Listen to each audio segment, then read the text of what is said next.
Ya, kalau kita lihat klaster COVID yang meningkat itu kan banyak di perkantoran-perkantoran.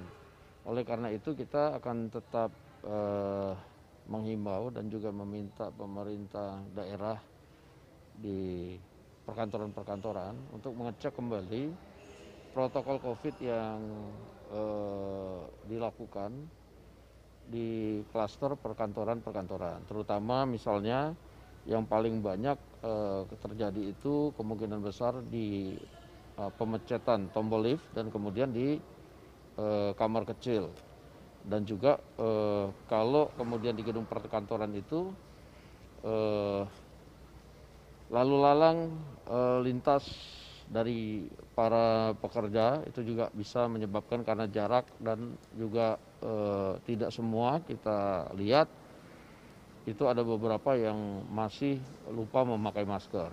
Nah, oleh karena itu kami minta kepada pemerintah daerah dan pemilik usaha itu untuk dan juga manajemen gedung untuk menerapkan protokol COVID yang ketat.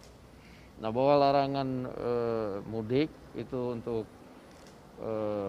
Idul Adha, kita minta juga supaya protokol COVID di kendaraan-kendaraan umum dan juga pemerintah daerah terbesar misalnya untuk arus mudik, untuk juga tetap waspada dan meningkatkan protokol COVID yang harus diterapkan secara maksimal.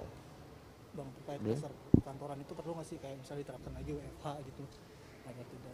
Iya kan, kalau saya lihat juga perkantoran tidak semua masuk, itu kan selain volume kerjanya bergantian, juga ada batasan-batasan beberapa orang dengan luasan kantor yang ada. Nah, ini yang saya pikir mesti didisiplinkan, karena tanpa kedisiplinan ini nanti klaster perkantoran ini akan tambah banyak, dan kalau tambah banyak tentunya soal protokol COVID kita anggap kurang berhasil, sehingga takutnya kan nanti ditinjau kembali soal pembukaan perkantoran, dan ini akan merugikan semua pihak, baik pemilik usaha maupun para pegawai yang ada.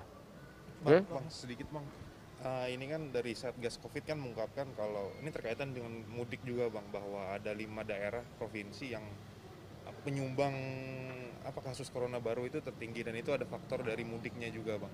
Ini gimana bang tanggapannya dari DPR bang? Ya, kita makanya minta untuk protokol COVID di era mudik ini, arus mudik, supaya diperketat. Dan juga memang dalam masa pandemi ini kita sudah cek, dan juga beberapa teman di Dapil menginformasikan terutama di 5 daerah ini bahwa arus mudik ini tidak sepadat seperti biasa sebelum COVID. Jadi memang yang mudik juga selain menimbang-nimbang masalah kesehatan, juga menimbang-nimbang juga soal ya masa ekonomi yang agak berat ini, sehingga kemauan atau keinginan untuk mudik itu juga berkurang. Tetapi di balik semua ini kita minta kepada semua, baik yang mau mudik, yang dipakai sarana kendaraan umum maupun pribadi, pemerintah daerah semua untuk kemudian melengkapi sarana dan prasarana untuk protokol COVID yang ketat. Demikian. Terima kasih Bang Dasko. Peace.